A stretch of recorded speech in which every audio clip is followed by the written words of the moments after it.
चित्रलेखा और सीधे पलंग के साथ ही अनिरुद्ध जी को उड़ा ले आए। आकाश मार्ग से ले आकर के उषा के कमरे में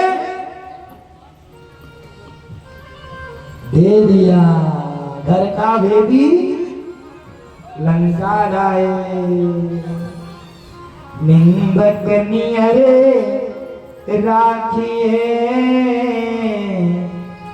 आंगन कुटी छवा। कहा गया है कि निंदक नियरे राखिए, आंगन कुटी छवा। घर ही के भैया भविष्य। जब घर में ही चूक हो गया तो फिर अब क्या? अब भाड़ा वसूल के घर में ला करके उषा के कमरे में अनिरुद्ध जी को ला करके चित्रलेखा ने दे दिया। उषा अनिरुद्ध जी को पा करके महाराज बड़ी खुश है। अनिरुद्ध जी और उषा धीरे धीरे एक ही साथ रहने लगे उसी महल में। और इधर महाराज भगवान के तो इतना लड़का रहा, भगवान के पता नहीं चलता था कौन घरवा में है और कौन घूम रहा। कहाँ लेखा जो रजिस्टर लेके दिन भर लड़के खोजे मुझे हैं, इतना जदुवंश। अब वही में अनिरुद्ध जी गायब। लड़का तो वैसे नतियों खाची हो, और नाती कहाँ से खोजे मुझे।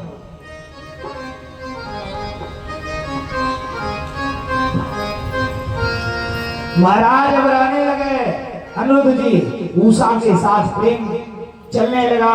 उसी में चौसर खेलते थे, आशा खेलते थे, आपस में हंसते थे, मजाक पत्नी पति पत्नी के समान है।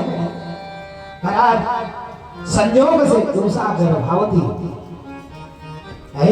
प्यारे एक दिन पुष्पांग जो मंत्री था, उस मंत्री ने संयोग से उषा के कमरे के तरफ जो गया तो अंदर पुरुष का आवाज सुनाई दिया। वो गया बाणासुर से कहा, बाणासुर महाराज उषा बहनी के कमरे में किसी पुरुष का आवाज सुनाई दे रहा हो। उसने कहा ऐसा वो ही नहीं। लेकिन जब बाहर निकला महाराज ने देखा झंडा टूट गया है। भोले बाबा के कथन अनुसार महाराज भागे भागे आया तो दरवाजा बंद है। उषा दरवाजा खोल। माई बाप दरवाजा खोल रही है और जैसे खोली तो उसमें प्रद्युम्न जी और उषा को देखा। इतना बड़ा आघात। प्रद्युम्न जी को कहा बंदी बना दो। प्रद्युम्न जी शास्त्र लेकर ही खड़े थे, खड़े हो गए। इधर महाराज नारद जी बीड़ा बजाए। श्रीमन नारायण नारायण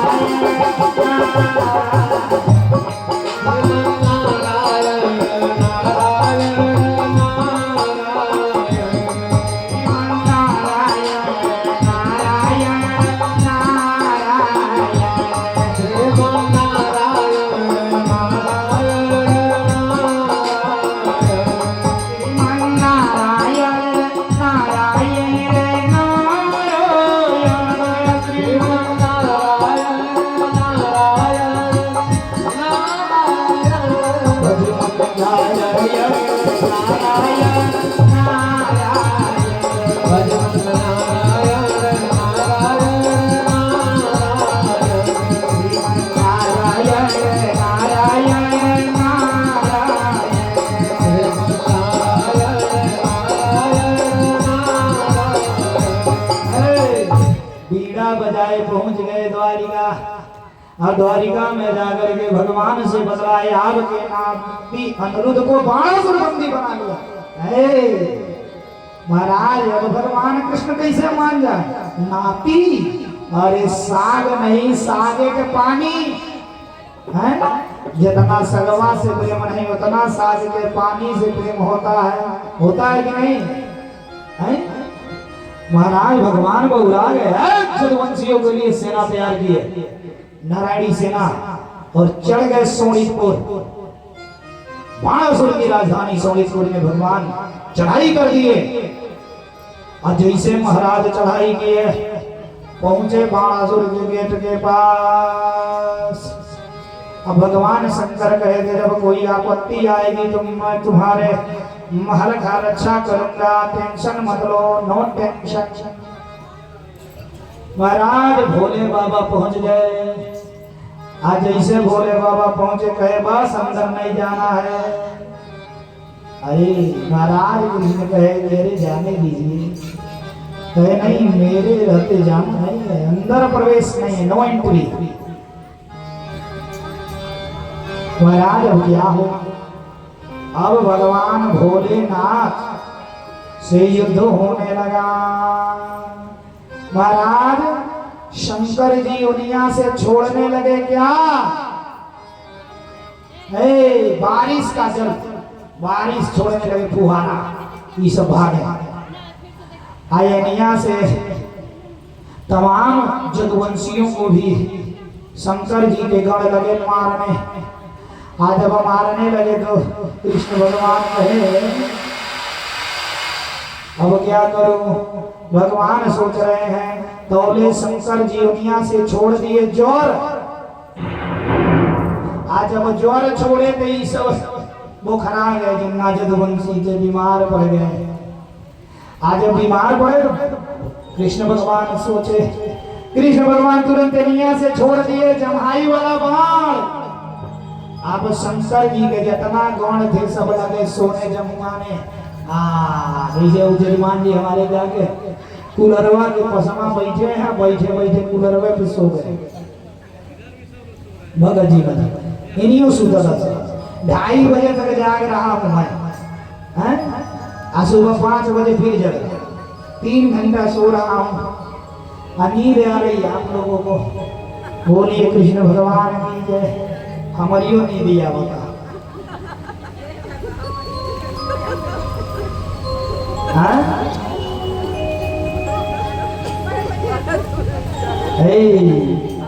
प्यारे ये जीवन नहीं मिलने वाला। महाराज वो ज्वर जैसे भगवान इधर से छोड़े जमुआई वाला और शिव जी लगे गणवन को लेकर के जमुआने।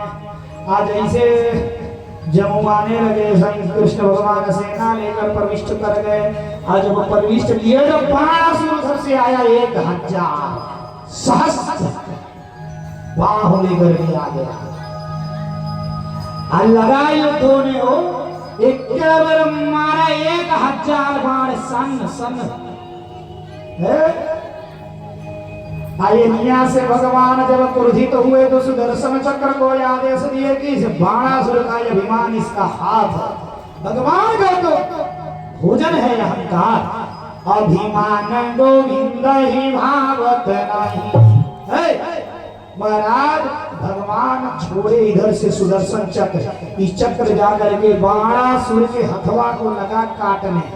खसखस खसखस जैसे ना कंपाइन का डगा है, काटते काटते अब इसका हाथ लगा काटने। बाणासुर की माई थी कोटरा।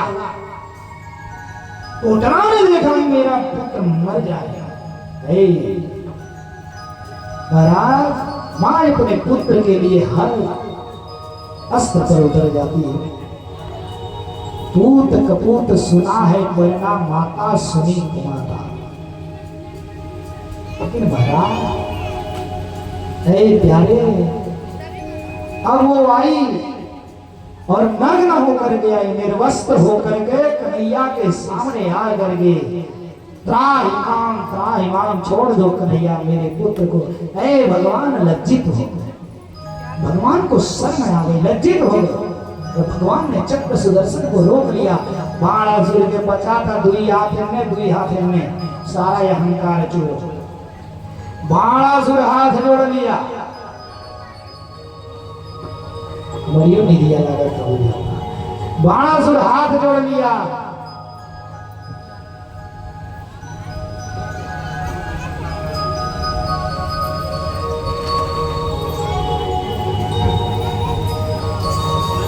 बाणासुर हाथ जोड़ लिया।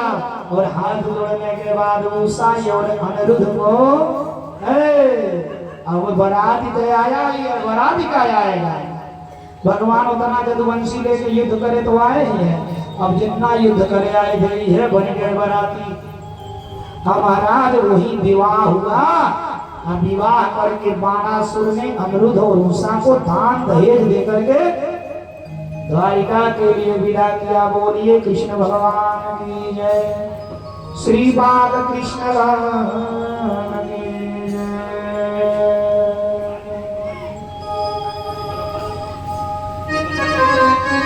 महाराज एक थोड़ा सा मैं हट करके कथा से हट करके थोड़ा मैं कथा आपके ध्यान आकृष्ट करना चाह रहा हूं।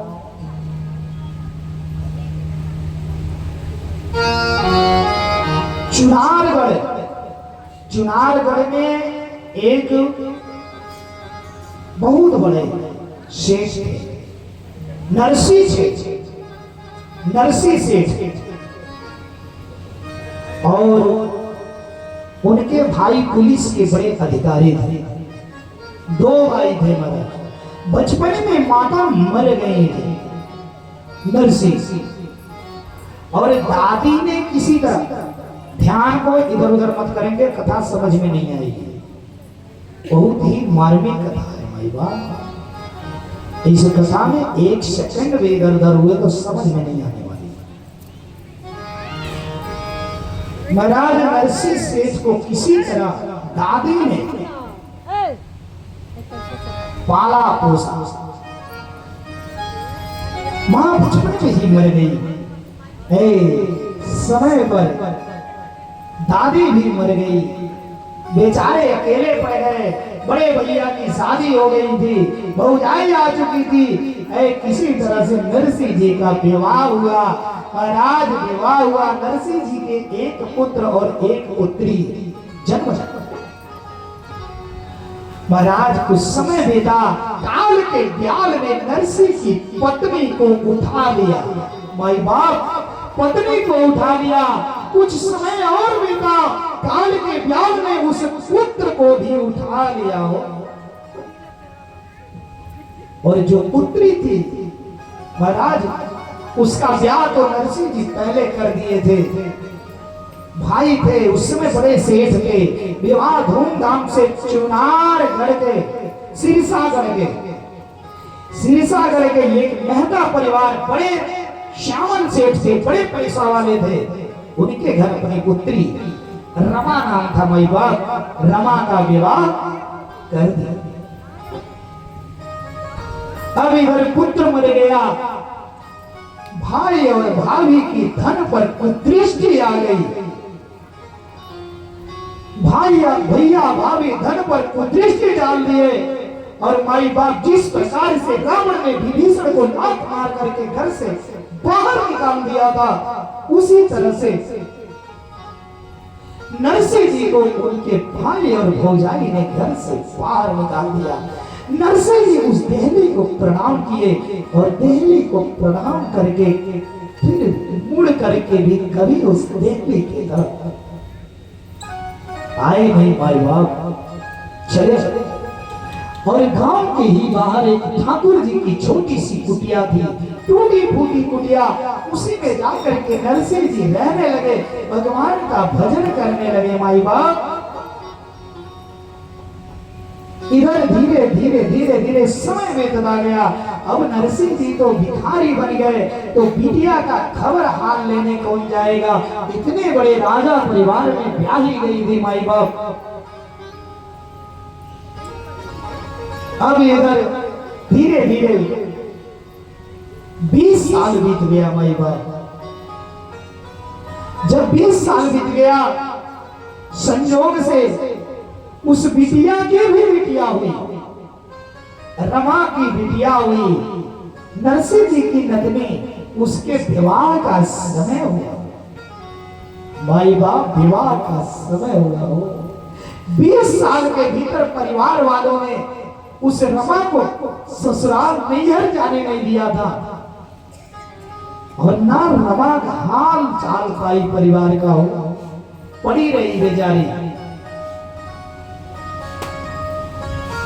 माँ का मौत तो पता था, लेकिन भाई का मौत भी नहीं रमा को पता था। भाई बाप ऐसे समय में उसकी बिटिया का विवाह था। विवाह के समय बच्चों के मामा के यहाँ पहले न्योता जाता है ना भाई भाई, तो पहले भाग्य की पत्रिका लिखाने लगी। जब भाग्य की पत्रिका लिखाने लगी तो उसमें वो नरसी का जो समझे था, श्यामन से रमा का ससुर बहुत धनवान आदमी था। माई बाप वो पत्र लिखवाने लगा। वो सारा में बारामदे में बैठ करके पत्र लिखवा रहा है और रमा का पति भी वहां बैठा है। परिवार के सभी बड़े बुजुर्ग बैठे, पत्र लिखा जा रहा है। उस पत्र में लिखा जा रहा है कि इतने मन चांदी के, इतने मन सोने के, इतने काजू, इतने किशमिश, इतने बादाम, इतने कपड़े, इतने अन्न। मालूम पड़ रहा था महाराज कि कुबेर का खजाना ही मंगवा लिया जाए। उस गरीब नरसी के साथ इतना बड़ा मजाक किया जा रहा है। माई बाप, धनवान लोग बहुत कम करुणावान होते हैं, बहुत कम ही धनवान करुणावान होते हैं। पत्र लिखा जा रहा है, रमा केवाड़ की आड़ में खड़ी है। पर्दे की प्रथा थी, बाहर निकल नहीं सकती, ससुर के सामने आ नहीं सकती, पत्र को रोक नहीं सकती, केवल केवाड़ के पास रो रही है। अरे कोई पत्र रोको, कोई पत्र रोको। धीरे से थोड़ा सा मौका मिला, केवाड़ खटखटाई और पति ने जैसे ताका, रमा ने इशारा किया, पति कमरे के अंदर आया। पति जैसे अंदर आया, रमा ने केवाड़ को अंदर से बंद किया और पछाड़ मार करके पति के चरणों में गिर गई। माई बाप, पति के चरणों में गिर गई और पति के चरणों में गिर करके रमा रो रही है, खूब रो रही है, इतना रो रही है कि उसका पति भी घबरा गया हो। कहा, रमा तुम क्यों रो रही है? रमा, ये खुशी का समय है, ऐसी खुशी के समय में इस तरह रोना अच्छा नहीं होता है। सुख का समय है, तू क्यों रो रही है? मुझे बताओ। रमा ने हाथ जोड़ करके कहा, अरे पत्र रोको, पत्र रोको, पत्र रोको। उस पत्र को मेरे बूढ़े बाप पर दया करो। अगर मेरा बूढ़ा बाप उस पत्र को पढ़ेगा तो प्राण छोड़ देगा। वो उस पत्र को रोको, रोको। पति के आगे आंचल खोल करके रमा भीख मांग रही है। मुझे कुछ नहीं चाहिए, मुझे अपने घर की नौकरानी बना के रखो, मुझसे बर्तन मसवाओ, मुझसे कपड़े धुलवाओ, मुझसे स्वीकार करवाओ, लेकिन मेरे बूढ़े बाप के प्राण मुझे भीख में दे दो, एक पत्र रुकवा दो।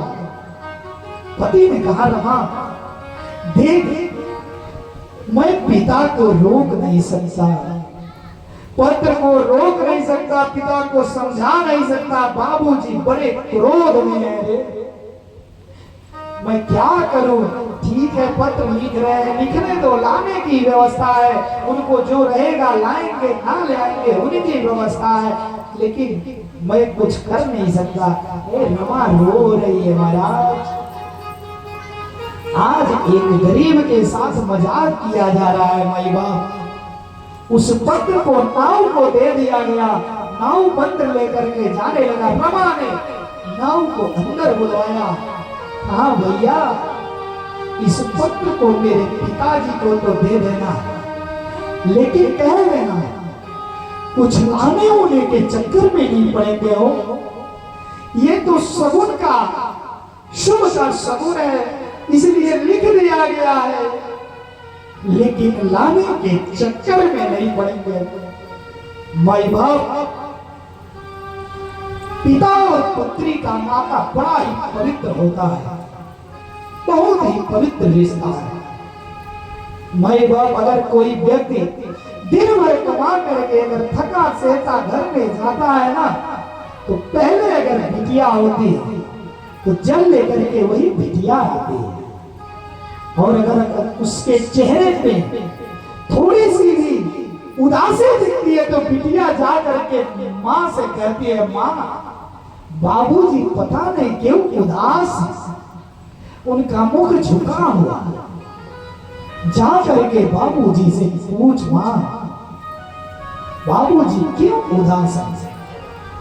महाराज जब किसी बेटी का बाप जिस दिन नहीं रहता है ना, किसी का बाप मर जाता है ना, तो जब बेटियां घर पे जाती हैं पिता के मरने के बाद, तो देहले के बाहर ही पछाड़ खाड़ के बिटिया गिरती हैं। हो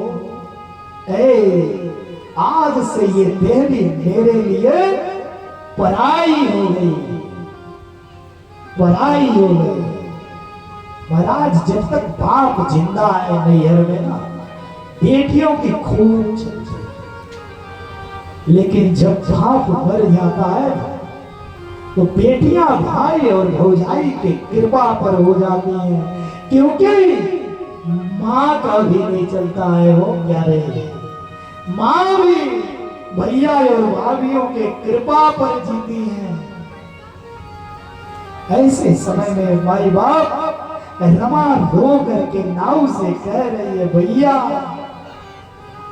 जा करके कह देना पिताजी लाने होने के चक्कर में नहीं पड़ेंगे। नाई पत्र लेकर के पहुंचा चुनारगढ़, और चुनारगढ़ में जब पहुंचा महाराज नरसिंह सेठ के घर, क्योंकि विवाह जब हुआ तो नरसिंह सेठ के महाराज नाई आया था, पूछते पूछते गया, नरसिंह सेठ का घर कौन है। नरसिंह सेठ यहां तो कोई नहीं रहता है। सबने कहा, उस घर पर गया, नरसिंह की भैया भाभी निकले, नरसिंह सेठ का घर है क्या ये? नहीं, यहाँ कोई नरसिंह उर्सी नहीं रहता। हाँ एक नरसिंह साधु रहता है। भाई बाप आज वह भाई और भाभी बोल रहे हैं, एक नरसिंह साधु रहता है ठाकुर जी की कुटिया में। महाराज नाई पहुंचा और देख रहा है टूटी फूटी ठाकुर जी की कुटिया, और नरसिंह भगत ठाकुर जी का पूजा कर रहे हैं। वो दाढ़ी बड़े बड़े, बाल बड़े बड़े हो गए हैं, मैल कुचैल फटे कपड़े पहन करके नरसिंह किसी तरह जीवन यापन कर रहे हैं। उस कुटिया में कुछ खाने पीने की वस्तु भी नहीं दिखाई देती। महाराज समय का चक्र, मनुष्य नहीं बलवान है, समय हो तो बलवान। माई बाप माई देखा, कहा कि नरसिंह सेठ आप ही? नरसिंह ने कहा, भैया मैं कभी नरसिंह सेठ हुआ करता था, लेकिन आज मैं नरसिंह भिखारी हो गया। सो ठाकुर जी की सेवा करता हूं। माई बाप नाई ने पत्र दिया, नरसिंह पत्र पढ़ रहे हैं और पत्र पढ़ के रो रहे हैं। क्यों रो रहे हैं? अरे रमा, मन में सोच रहे हैं, अरे तू तो मेरे खून की थी, तू तो मेरा हैसियत जानती थी ना कि तेरा बाप क्या है। इतना भारी भरकम पत्र लिखवा करके तूने मेरा अपमान किस तरह किया बेटी। अरे तू तो रोक दी होती, आज इस गरीब का मजाक बनवा दिया। पत्र लेकर रो रहे। माई बाप नाई से कहे, भैया आज एकादशी, आप व्रत हैं? नाई देख रहा है कुटिया में कुछ है। सोचा अगर मैं व्रत ही बतला दूं तो कौन सा ये कुट्टू का पूरी खिला देंगे, जब इनके पास है ही नहीं तो कौन सा कुट्टू का पूरी खिला देंगे। माई बाप नरसिंह ने कहा, भैया बैठो, मैं आपके जल पान फलहार की व्यवस्था करवाता हूँ। नरसी गए थोड़ा सा बथुआ लिए किसान मित्र के घर और कहे भैया इस बथुए को सिद्ध कर दो, हमारे घर मेहमान आए हैं।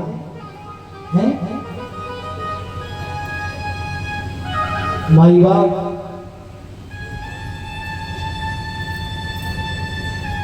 नरसी इधर बथुआ का फलहार बनवाने गए, इधर द्वारिकाधीश कन्हैया मुनीम का भेष बनाए, मुनीम का भेष बनवा करके कंचन के पात्र में रजत की कटोरियों में स्वर्ण और चांदी की, सोने की थाल चांदी की कटोरियों में 56 व्यंजन बनवा कर पकान लेकर के परमात्मा आ गए। और इधर महाराज दोपहर का समय था, नाव बेचारा थक गया था, सो गया था। महाराज जो सोता है उसे जगाता है कि तो भगवान, और नहीं तो संत बोलिए कृष्ण भगवान की। अरे चौधरी साहब उठो, चौधरी साहब उठो। नाई उठा, कहा बताएं? अरे मैं नरसी का मुनि हूँ, लीजिए ये फलहार कर लीजिए। अरे वाह, नाव तो देखा भैया 56 प्रकार का व्यंजन, जिसका कभी जीवन में नाम ही नहीं सुना है, खाना तो दूर, देख करके खुश हो गया। और नाई खाया, मुनीम जी बैठ करके पंखा कर रहे हो, परमात्मा रूपी मुनि पंखा कर रहे नाई। महाराज भगवान भक्त के वश में होते माई बाप पंखा उड़ा रहे हैं। अब इधर महाराज इधर मुनीम खाया, बर्तन देने लगा ये नाई। मुनीम ने कहा ऐसा है ना, मेरे वहां प्रथा है, जो बर्तन चूल्हे से निकल गया, जूठा हो गया, उसको चूल्हे में नहीं रखा जाता, हमारे सेठ जी का नियम है। भाई बाप अब उस बर्तन को छोड़ गए, नाई लेकर के झोले में रख लिया, खुश हो गया। महाराज इधर भतुआ से लेकर के लेकर जब आए, नरसी जी हो, चौधरी साहब इसे खा लो। अरे भैया कितना खा, अभी तो आपका मुनि 56 प्रकार के इतने खाने लाया जितना तो मैंने कभी सुना ही नहीं। नरसी ने कहा कौन मुनि? अरे कौन मुनि? देखो ये सब कंचन के पात्र छोड़ के आते हो, कंचन के पात्र है। देख करके नरसी जी ठाकुर जी के पास जाके रो रहे, प्रभु तेरी खेला है निराली, निराली है महाराज। इसके बाद माई बाप नाई गया, समय आया, विवाह का डेट नजदीक हुआ। नरसिंह जी महाराज किसान मित्र था, उससे गए और जाकर के उसकी बैलगाड़ी मांगा। वो भी बैलगाड़ी बिगड़ा हुआ था, किसी तरह बूढ़े बैल थे, और उसी पे 2-4 अंधे साधु ऐसे वैसे साधुओं को लिए और बैठ गए, और बैठ करके भगवान का भजन करते हुए निकल गए। कहाँ? सिरसा के। माई बाप जब रास्ते में गए, संजोग से भगवान भी जब परीक्षा लेता है ना, बड़ा क्रूर होकर के परीक्षा लेता, बड़ा क्रूर होकर। महाराज वो बैलगाड़ी के चक्का निकल गए, लुढ़क गए, सभी साधु गिरने से बच गए। बैल भी बूढ़े, बैल भी बैठ गए, माई बाप बैल भी बैठ गए। अब इसके बाद नरसी रोने लगे। भगवान एक भेष बनाए बढ़ई का और कुछ औजार लिए चले गए। भैया क्या है रो रहे हो साधु बाबा, क्या हुआ? अरे मेरे भैया मेरे गाड़ी मिल गई, मेरी बिटिया का विवाह है, बिटिया की मैं समय से नहीं पहुंचा तो अनर्थ हो जाएगा। प्यारे उसने इसे वैसे थोड़ा बहुत छुआ तो भगवान की कृपा थी, भक्ति थी, बना करके फिट और बैल के कान में फूंक मारा, बैल भी दोनों खड़े हो गए। दोनों बैल खड़े हुए। अब उसने कहा कि मेरा मजदूरी दीजिए। नरसी जी ने कहा भैया मेरे पास तो पैसे नहीं है, हम साधु महात्मा आदमी, अगर कहो तो 2-4 भजन ही सुना दूं। कहा ठीक भैया भजन सुनाए, फिर आगे बढ़े। आवे आगे बढ़े माई बाप। और जब सिरसागढ़ में पहुंचे पता चला नरसिंह भगत आ गए हैं। अरे देखा भिखारी के तरह बूढ़े साधुओं को लेकर आ गया। श्यामल सेठ ने कहा गौशाले में व्यवस्था करा दो। महाराज ले जाके गौशाले में रोक दिया गया। क्या रे ऐसे गौशाला में ना जिसमें बूढ़ी बूढ़ी गायें थी, चारों तरफ बदबू ही बदबू गोबर की हो रही थी। नरसिंह जी तो बड़ा प्रसन्न है, भगवान हमारे लिए तो अच्छा, हम तो सत्संग को अच्छी जगह मिले, भजन करने में आनंद आया, कोई पानी तक नहीं पूछा। और जितनी सांसें थी सांस निकालने वाली जितनी सांसें थी सभी सांस में पहुंच करके रमा को लगी बोलने कलमोही ऐसी भिखारनी दरिद्रनी तेरा बाप आया नाक कटवा दिया, ये किया वो किया, तमाम इतना बुरा है प्यारे, इतना रो रही है रमा ना, किवाड़ बंद करके रमा रो रही। माई बाप धीरे से मौका मिला, रमा किवाड़ का फाटक खोल करके गौशाले में गई, चारों तरफ देख रही है। 20 साल हो गया था ना, नरसिंह को राजा देखा, नरसिंह सेठ देखा था, आज नरसिंह भिखारी है, चारों तरफ भाग रही है सब साधुओं को। लेकिन माई बाप पुत्र अपने माँ बाप को पहचाने ना पहचाने, बेटी बेटा, लेकिन उसके माँ बाप सर्वदा अपने बच्चों को पहचान लेती है। नरसिंह ने कहा बेटी रमा, रमा ने पकड़ के पिता को रो रही है, बाबूजी आपका ये क्या दशा हो गया, क्या से क्या हो गया। रमा ने कहा, नरसिंह ने कहा बेटी सब परमात्मा की कृपा है, समय का चक्र है। नरसिंह ने कहा, ये रमा ने कहा पिताजी भैया कहाँ है, भैया कहाँ रह गया। अब सोच रहे नरसिंह जी, अगर कह दिया कि भैया तेरा मर गया तो आज ये रो रो कर मर जाएगी और ये मरेगी तो इसके मरने की दुख से इसकी बिटिया मर जाएगी जिसकी विवाह हो रही है, माई बाप दो जीव हत्या हो जाएगा। नरसिंह ने कहा रमा भैया तेरा कुछ सामान लेने के चक्कर में रुक गया है, अभी आ रहा है।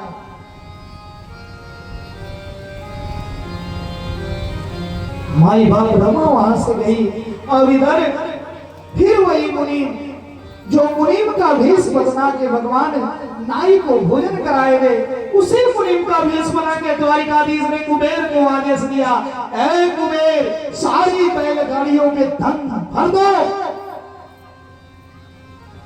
और लेकर के महाराज कई बैलगाड़ियों से मुनीम भेषधारी। अरे नगर में हल्ला हो गया, नरसिंह का मुनीम इतने बैलगाड़ियों से तमाम धन लेकर के आ रहा है प्यारे। और आते ही मुनीम गौशाले में गया, नरसिंह को प्रणाम किया। नरसिंह ने कहा अरे प्रभु, नरसिंह पहचान गया ये प्रभु है भगवान। बस भगवान ने कहा बस नरसिंह नहीं, अभी कुछ नहीं, अभी मुझे करने दे, तू मेरा भक्त नहीं, मैं तू मेरा सेठ है और मैं तेरा मुनीम हूँ, अभी कुछ नहीं।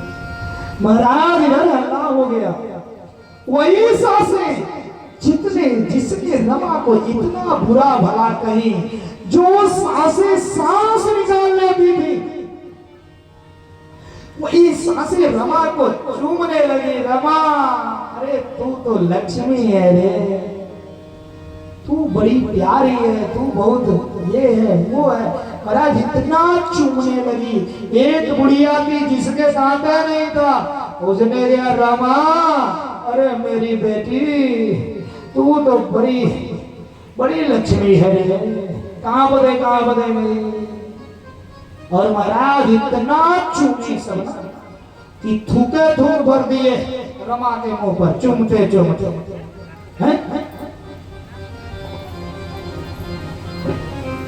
माई बाप और इधर श्यामल सेठ ने कहा अरे सब्जी को भोजन पानी ना कर, अरे वहां क्यों रोके हो, यहाँ ले आओ। अरे महाराज ले आकर के सुंदर व्यवस्था कराया गया, खाने की व्यवस्था, पीने की व्यवस्था। महाराज अगर बिटिया का नैहर हल्का पड़ गया ना तो ससुराल में सम्मान नहीं मिल पाएगा। इसलिए बेटियों को कभी भी उसके ससुराल में हल्का होने न दिया जाए। अपने सामर्थ्य के अनुसार बेटियों का सर्वदा मदद करते रहें। उनके हर दिखाने वाले जगहों पर भाइयों को चाहिए, माताओं को चाहिए, पिता को चाहिए पहुंच करके उसके सम्मान को बचाएं। माई बाप अब इधर भाई की खोज हो रही है। इमली घोटाव वाला कार्यक्रम हो रहा था। माई बाप द्वारिकाधीश एक वेश बनाए, इसके भाई का रूप बना करके हो इमली घोटा रहे हैं द्वारिकाधीश कन्हैया। माई बाप भगवान भक्त के बस में सर्वदा रहता है। भगवान कभी अपने भक्त का अपमान नहीं होने देता है। माई बाप भगवान आकर के रमा को इमली घोटा रहे हैं। ऐ कुछ सखियां पहचान गई, पीताम्बर दिख रहा था। कुछ सखियां कहने लगे रे रमा, ये जो तेरा भाई नहीं रे द्वारिकाधीश कन्हैया। ऐ रमा चरणों में गिर गई और महाराज रमा के सम्मान को परमात्मा ने आकर के सभा में बजाया। जिस प्रकार से द्रौपदी के सम्मान को आकर के द्वारिकाधीश ने बचाया था, उसी तरह रमा के सम्मान को बचाया।